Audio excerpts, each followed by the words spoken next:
આમ જો મેં મહેંદી મુકાવી. એમ હારી છે હો. મહેંદી તો મેં હારી મુકાવી, પણ જો આમાં ઘાટો કલર નો આવ્યો ને તો તમે જોઈ લેજો. જોઈ લેજો એટલે એ ઊભી રે. ઓય પેલા મારી વાત સાંભળો. હો જો કોઈ પણ વ્યક્તિ તમારી ઇજ્જત ન કરે ને તો તમારે એની હારે ક્યારેય નહીં બેહવાનું. એમ હા હા વાંધો નહીં.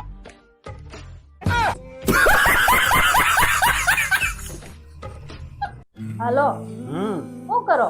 કાંઈ નહીં આગળ બેઠો બેઠો વેપાર ખાઓ. એકલા એકલા? તો 10 રૂપિયાનો વેપારમાં મારા ગામ જોવાડો બંધ કરવો.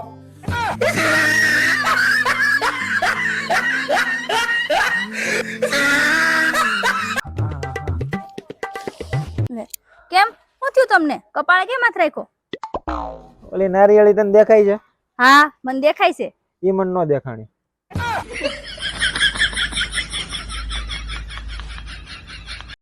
ઓય હા તમને ખબર છે આપણે લેડીઝ ને બનાવીને એ બહુ અઘરું છે. હા ઈ તો છે. પાસ કેમ તને એવું લાગ્યું? ક્યારેક ક્યારેક અમને જ ન ખબર હોય કે તો કઈ વાતે રિહાણા છે એમ.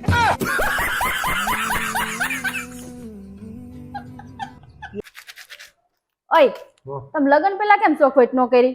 એની આ માવા ખાવશો એની? તો તે લગન પેલા ચોખવટ કરી હતી. એની ચોખવટ?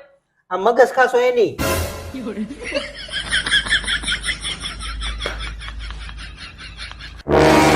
આ હું કરશો તું? કાલે હજી તને ડોક્ટર પાસે લઈ ગયો તો ડોક્ટરે ચોખ્ખું કીધું છે કે બહારની વસ્તુ ન ખાતા એમ, તોય ખાશો? હું ક્યાં બહારનું ખાઉં છું? મોટાની અંદરનું ખાઉં છું.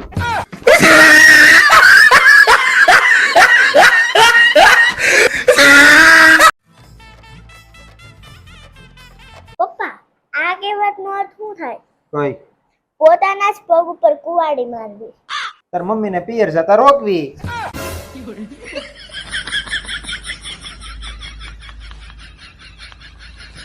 ઓય એવી પત્નીને શું કહેવાય જે સુંદર હોય, સંસ્કારી હોય, હોશિયાર હોય અને એના પતિની બધી વાત માનતી હોય? એને પત્ની નો કહેવાય, એને મનનો વ્યાયામ કહેવાય.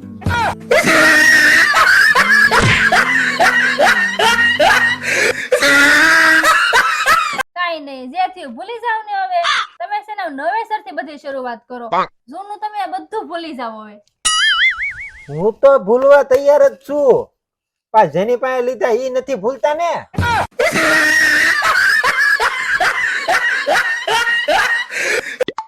ઓય તમે હજી નથી નાયા? તમે કહેતા હતા ને હજુ નાઈ લે. તમે અઠવાડિયાથી નથી નાયા. કાં તો આજ નાઈ લ્યો ને કાં ઘરની બહાર નીકળી જાવ.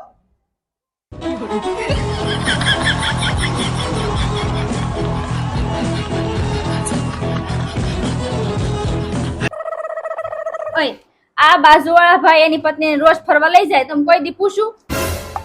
હવે તને હું ખબર, 3-4 વખત પૂછ્યું પણ ઈ હા પાડવી પડે ને.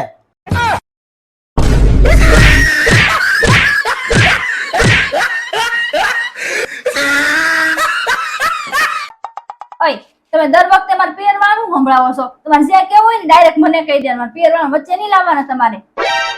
હું કામ વચ્ચે નો લાવું?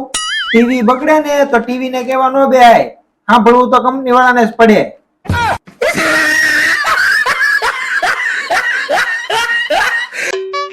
દર્શન બોલો ને ભાઈ. મને એવું લાગે છે કે આપણા સમાજને આગળ લાવવા હવે આપણે જ કંઈક કરવું પડશે હો. પપ્પા બોલ ને હસ્તી. જેની પાસેથી પૈસા લીધા છે ને હા. એની પાસે આપી દો એટલે આપણું સમાજ આગળ છે.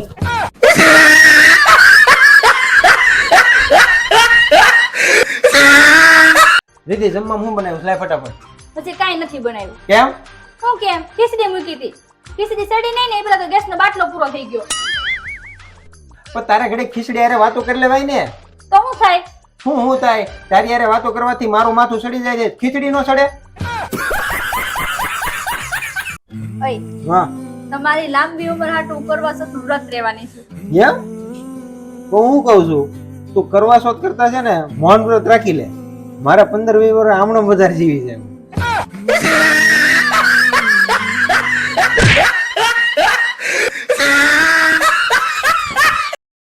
ઓય હા આ જોવો તો કેટલી મસ્ત હોટલ છે. બાજુવાળા ભાભી એમ કહેતા હતા કે આબુ ગયા ને ત્યારે હોટલમાં રોકાણા હતા. જોવા દે. અરે ના રે ના, આ તો અમે દીવ ગયા હતા ને ઈ હોટલ છે.